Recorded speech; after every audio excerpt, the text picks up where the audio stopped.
आज हम लेबर को डिटेल डिस्कशन करेंगे। Labour is one of the factors of production.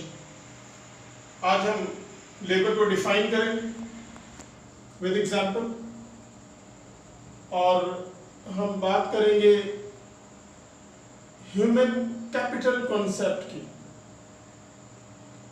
और हम labour supply, labour mobility, factors affecting labour supply and factors affecting labour mobility, labour force, ये different concept हैं जो कि लेबर से रिलेटेड। इसके अलावा प्रोडक्टिविटी, ये आज हम बेसिक इकोनॉमिक कंसेप्ट्स डिस्कस करेंगे। तो one sentence definition to the labour: labour is human resource to the production process. आप कोई भी चीज प्रोड्यूस करें, प्रोडक्ट, गुड और service, without human efforts you can not produce. तो अगर हम इसको यहाँ रीड करें, labour through the production process is human resource. Labour cover all human efforts. All human efforts से मीनिंग्स है आपके पास मेंटल एंड फिजिकल, यानी लेबर आपके दो टाइप्स की है, mental labour and physical labour. जैसे एक गारमेंट फैक्ट्री में स्टिच मास्टर है, कटिंग मास्टर है, they are providing physical services to the organisation.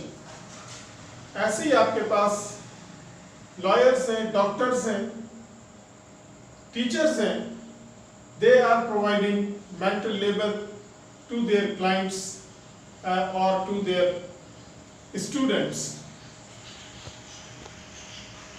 एक और एग्जांपल ले लें, आपके स्कूल के अंदर आपके teachers are the good example of mental labour, and your domestic staff, cleaning staff is a good example of physical labor.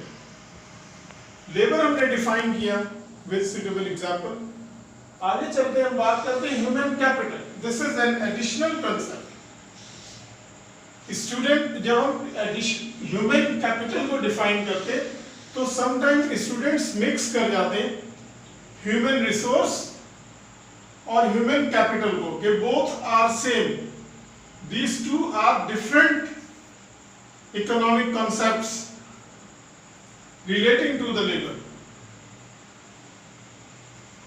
Human resource हम discuss कर चुके हैं। ह्यूमन कैपिटल के अंदर इंक्लूड है education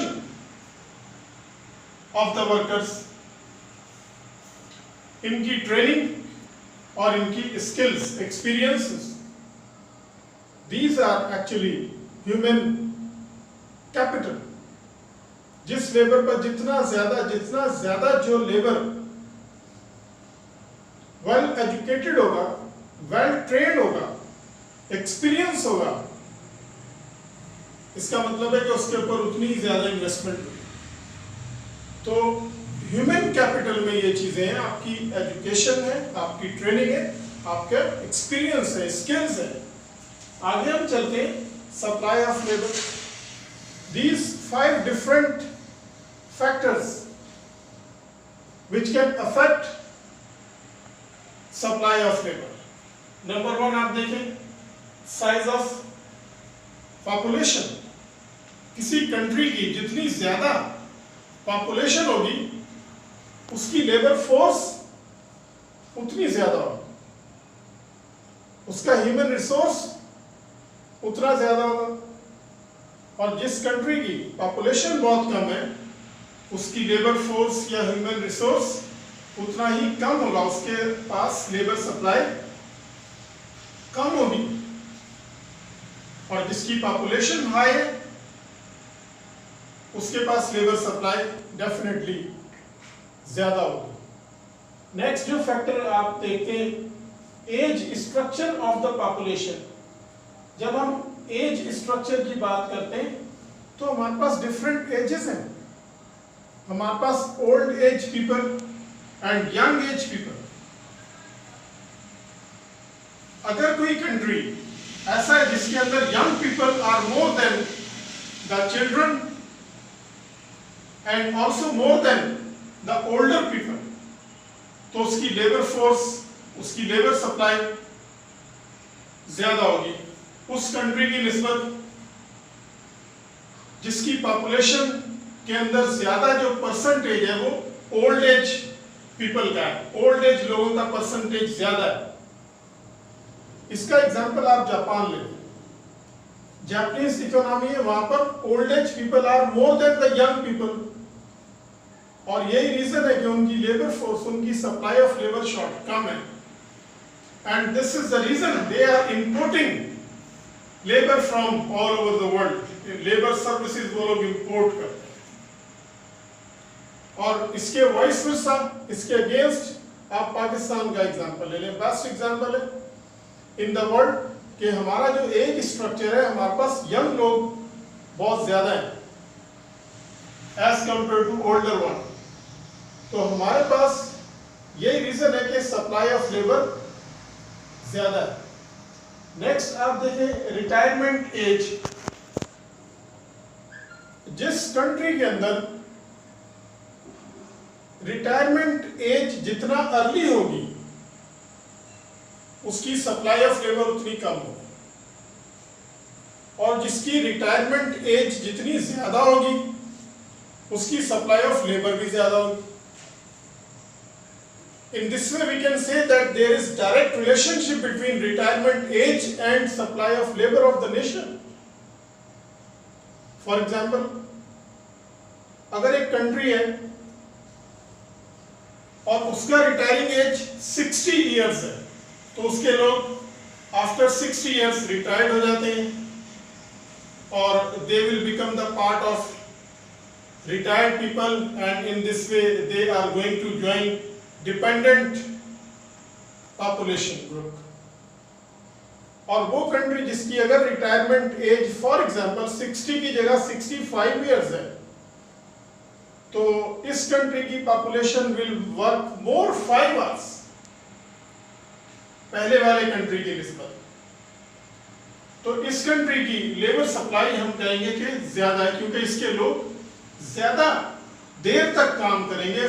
more 5 years they can work, more 5 years they will remain part of the labor force। तो इसकी supply ज्यादा होगी उस कंट्री की निस्बत जिसकी रिटायरिंग एज कम है, यानी कि 60 ईयर है उसकी कम होगी, जिसकी 65 है उसकी ज्यादा होगी। स्कूल लिविंग एज, ऐसे कंट्रीज नॉर्मली हम कह सकते हैं कि लेस डेवलप्ड कंट्रीज और डेवलपिंग कंट्रीज लाइक पाकिस्तान या और बहुत सारे डेवलपिंग नेशन हैं, इनमें लोग हायर एजुकेशन की तरफ कम जाते हैं और अर्ली स्टेज में या before completion of their education they leave schools and colleges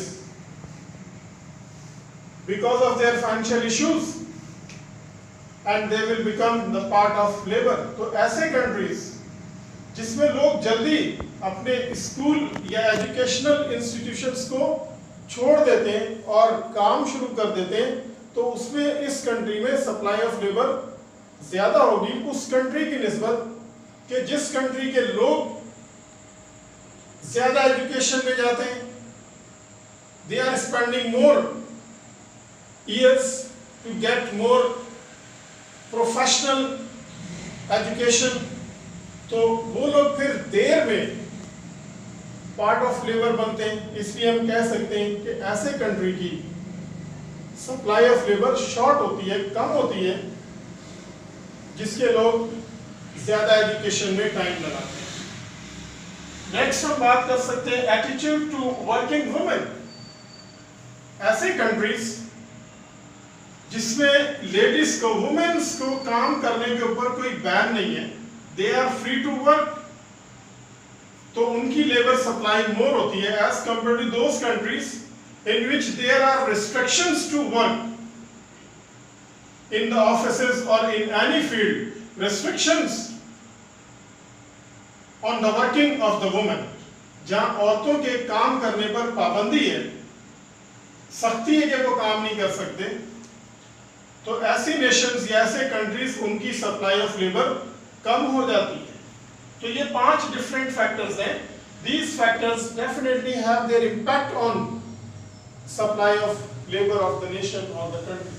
Next अगर हम बात करें mobility of labor, अब mobility of labor को अगर आप डिस्कस करते हैं तो एक geographical mobility है और दूसरी occupational mobility। Geographical mobility mean if a labor moving from one location to another location within the country or one country to another country, this is known as in economics geographical mobility of labor। जैसे यहाँ लिखा है, if workers move from one area of the country to another or from one country to another, ये हमारे पास geographical mobility है कि अगर एक शख्स एक सिटी में काम कर रहा है और वहां वो सेटिस्फाइड नहीं अपनी जॉब से, तो वो किसी और सिटी में जाकर काम करता है, किसी और प्रोविंस में जाके काम करता है या किसी और कंट्री में इवन चला जाता है, तो ये ज्योग्राफिकल मोबिलिटी ऑफ लेबर कहलाएगी। नेक्स्ट अगर हम देखें occupational mobility of labour. Occupational mobility of labour mean when workers switch from one type of job to another type of job. आप एक जॉब कर रहे हैं, आप किसी और जॉब में चले जाते हैं। इससे एग्जांपल है, अगर फॉर एग्जांपल एक टीचर है अकाउंट्स का, और अकाउंट्स का टीचर टीचिंग छोड़कर किसी ऑफिस को ज्वाइन कर ले और वहां पर जॉब स्टार्ट कर दे एज एन अकाउंटेंट, तो दिस इज ऑक्यूपेशनल मोबिलिटी। पहले वो टीचर था, अब वो अकाउंटेंट बन गया, ये हम इसको कहते हैं ऑक्यूपेशनल मोबिलिटी ऑफ लेबर। अगर हम नेक्स्ट आगे देखें तो हमारे पास कॉजेस ऑफ ज्योग्राफिकल इमोबिलिटी, हमने ज्योग्राफिकल मोबिलिटी को डिफाइन किया। अब हम बात करते हैं कि ज्योग्राफिकल इमोबिलिटी।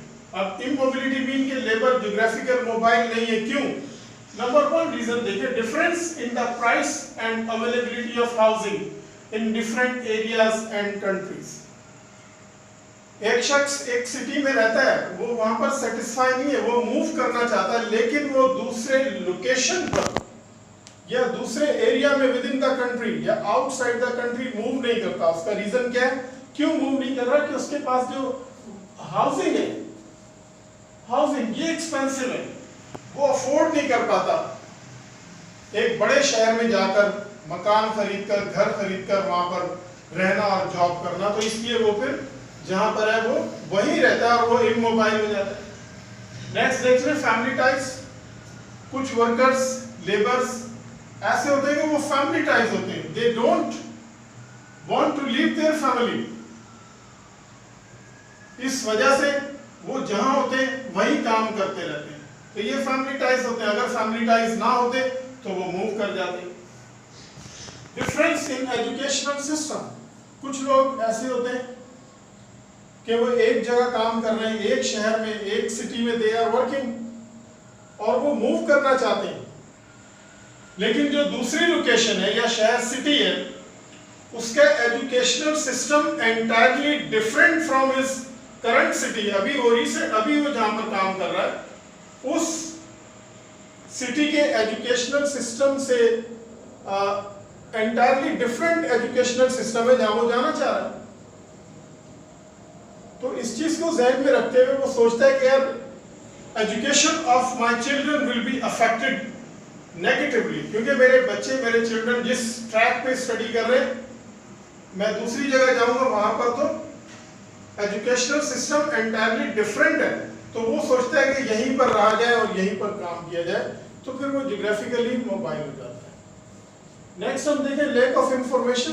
कुछ लोग ऐसे हैं, वो जाना चाहते हैं दूसरी लोकेशन पर, किसी और सिटी में काम करना चाहते हैं, but they don't have information about the opportunities in other location और other areas of the country और द वर्ल्ड। उनको पता ही नहीं अबाउट द अपॉर्चुनिटीज, तो they are stuck in the same city. वो वहीं पर फंसे रहते हैं, वहीं पर काम करते रहते हैं और वो इमोबाइल हो जाते हैं, मूव नहीं करते। restrictions on the movement of the workers, और कभी ऐसा होता है कि गवर्नमेंट की तरफ से या किसी और इदारों की तरफ से वर्कर्स के मूवमेंट पर from one place to another, from one location to another restrictions government impose कर देती है, तो फिर वो लोग मूव नहीं कर सकते, वो लोग फिर आप कह सकते हैं कि जियोग्राफिकली इमोबाइल हो जाते हैं। नेक्स्ट देखते हैं हमने इसको वापस जरा आए, यहाँ पर हमने डिस्कस किया causes of geographically immobility of the labour. आगे चलते हैं लेबर फोर्स। लेबर फोर्स को डिफाइन करें तो लेबर फोर्स को हम दो डिफरेंट सेगमेंट बना लेते हैं। एक वो लोग जो ऑन जॉब है, those people who are on job or working, and also those people who are able to work and seeking for jobs। तो ये दो ग्रुप्स, एक वो जो जॉब कर रहे हैं और एक वो लोग जो जॉब ढूंढ रहे हैं, तो combination of these two groups known as labor force in the economy। तो यहाँ हम कह सकते हैं कि the people who are working or seeking jobs form labor force। labor force also known as workforce or working population। ये बात बेटा यहाँ पर याद रहे कि those people who are able to work but they don't have job, they are seeking jobs, these people are part of the labor force। and those people who are able to work, they don't have any job and they are not seeking for jobs, this group is not the part of labor force। आगे चलते हैं हम, तो बात होती है labour productivity की। One sentence अगर हम प्रोडक्टिविटी को डिफाइन करें, लेबर प्रोडक्टिविटी, तो आउटपुट पर वर्कर पर आवर। एक लेबर एक घंटे में हमें कितनी आउटपुट देता है, वो उसकी प्रोडक्टिविटी। और कंपैरिजन करें तो एक घंटे में फॉर एग्जांपल अगर एक स्टिच मास्टर 2 शर्ट्स स्टिच करता है तो उसकी प्रोडक्टिविटी पर आवर 2 शर्ट्स है। और सेम टाइम में अगर एक और वर्कर है जो कि 3 शर्ट्स स्टिच कर देता है सेम स्टैंडर्ड की, सेम साइज की, with in the same environment, वो 3 स्टिच कर रहा है और वर्कर नंबर ए 2 कर रहा है, तो worker number B is more productive as compared to worker number A because everything is same environment, same machinery, same equipment, same shirt, one labor producing 2 shirts in 1 hour, another labor producing 3 shirts in 1 hour in the same factory। तो जो 3 produce कर रहा है that labor is more productive। अगर हम थोड़ा सा वापस जाएं स्लाइड्स में, सेकंड नंबर स्लाइड पर जब हम आएंगे तो यहाँ और एक पीछे, यहाँ human capital. Actually productivity is the product of human capital. How your worker is well educated, how your worker is well trained, having good experience. अगर आपका वर्कर वेल एजुकेटेड है, वेल ट्रेन्ड है, experienced है, तो definitely you have a productive labor। and to be an efficient economy, like every resource, your labor should be more productive। हर आपके जितने भी resource हैं, land, labour, capital and enterprise, हर किसी की क्वालिटी बेस्ट होनी चाहिए। Then you can become an efficient economy।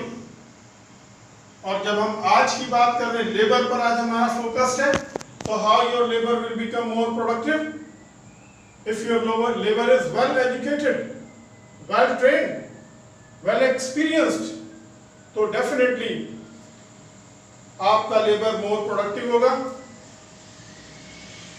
and he or she will avoid